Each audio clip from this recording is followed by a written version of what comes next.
Well, hello.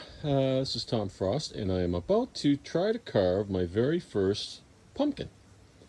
So we are going to try to make a little decorative pumpkin as we're heading up to Halloween, and we'll see how it goes. Stay tuned.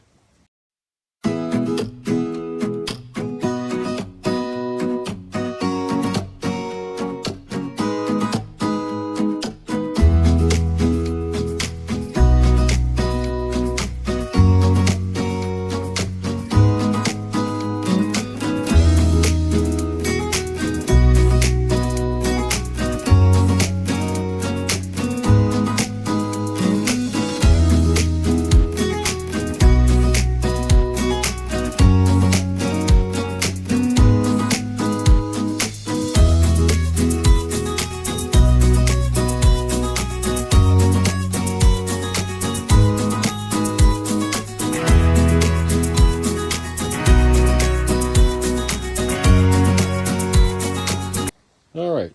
So I got most of the carving done using just two different chainsaws on this so far. And before I go any further, I'm probably done with the chainsaws, I think.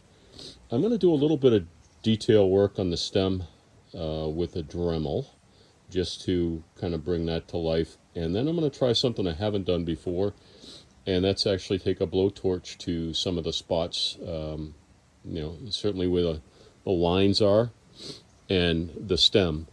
And what that will do is will provide some natural color darkness so that when we hit it with some orange and green spray paint, some darkness will be behind it. I've also, as you can see, this is a long elongated pumpkin. So I'm probably going to cut it as far as somewhere in this area and then round off the bottom. I just found it easier to try working on it as one piece like this while it was mounted pretty securely to that piece of wood. I use that so that I can either screw it into a log or move it around quickly without having to worry about the saw hitting whatever it's on.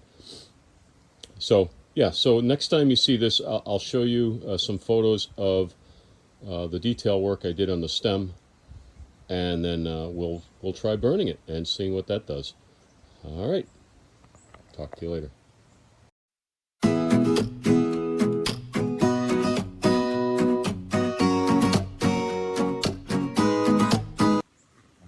So as I mentioned, I was going to use the Dremel. What I did was I extended these a little bit. I'm not comfortable enough with the saw yet to get the detail stuff in, but I'll practice. But the other thing I did, which I thought was more important, was I took a sharp tip on the Dremel and just kind of scraped a bunch of lines into the stock, kind of give it more of a natural look. And my hope is when I go through the burning process, that'll leave some nice dark lines in it when I kind of scuff it out and then paint it green on the top. As far as the bottom goes, I think that we're in good shape. I'm going to try burning it. In addition to giving it that darkness that I was talking about earlier, which I hope we get, all this feathering, the sawdust that's in here, the burning should help eliminate most of that as well. And then what we'll do is after doing the burning, I'll give it a quick grind or a quick sand, and it'll bring out this part here. The flush parts won't have the darkness as much as the creases, which is what the goal will be. And we'll see how it comes out. So we'll be back soon.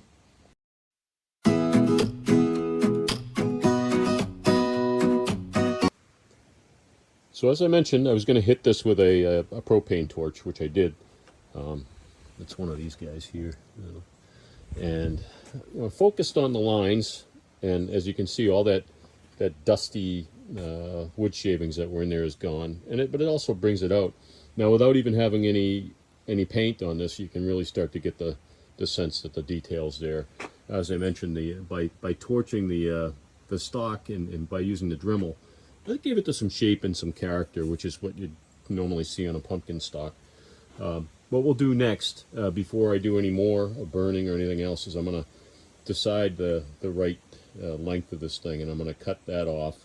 Then I've got to kind of round off the bottoms, kind of make it look similar to a pumpkin bottom, and then I will hit it with some sandpaper, some grinder, and then we'll add some paint, which will pop this thing to life.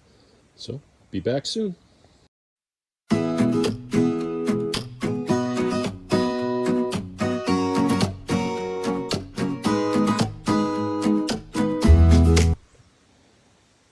as you can see, I've cut the pumpkin from its base, so it's more, I guess, a more accurate sizing. I have not yet grinded or rounded the bottoms. I'll do that next. So just basically put it on its side and made a straight cut right through. I think by the time we round this off, it's going to be really nicely proportioned and ready for another hit with the torch and then some paint. Stay tuned.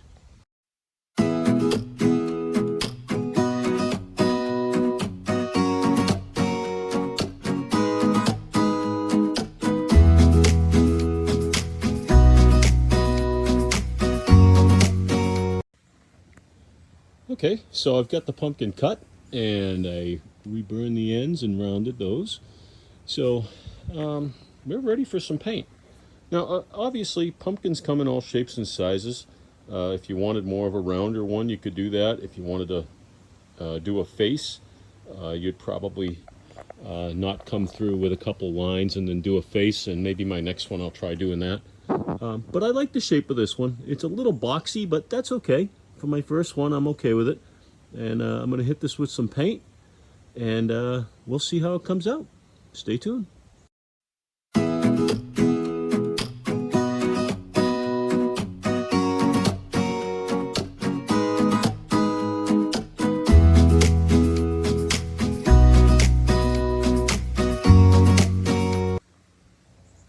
Here we are, finished pumpkin. So as you can see, I hit the stalk with a little bit of green, and then I hit the base of the pumpkin with some orange. And you'll notice I didn't put a real heavy coat on, and that's by design. I don't want to cover up the grain of the wood. I think it gives it a much nicer look than to just have the thing just be solid orange, because then you'll lose all the character of the wood. So that's it. In a couple hours, we were able to do our first pumpkin. And like I said, you can do these in all shapes and sizes. Round pumpkins, squarish pumpkins. You can even do pumpkins with faces on them. So maybe when I get a little bit more experience, we'll try one of those. Have a great day.